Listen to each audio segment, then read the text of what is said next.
I feel at home. Naipenda Kenya, by the way. Napenda spirit ya watu wa Kenya. Lakini pia kuna watu 3 4 hivi nawapenda sana Kenya. Kina nani hao Kibo? Mtu wa kwanza William Ruto. Yes, of course. I'm telling you. Mungu amewajalia kuwa na president very bright.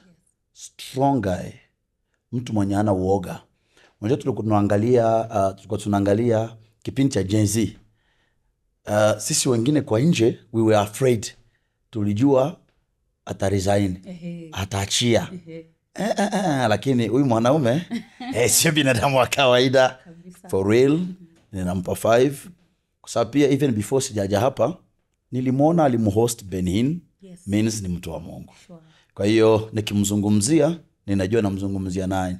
Namzungumzia mtu ambaye hajui uchawi, namzungumzia mtu ambaye roho yake iko safi. Kwa hiyo for me I feel at home.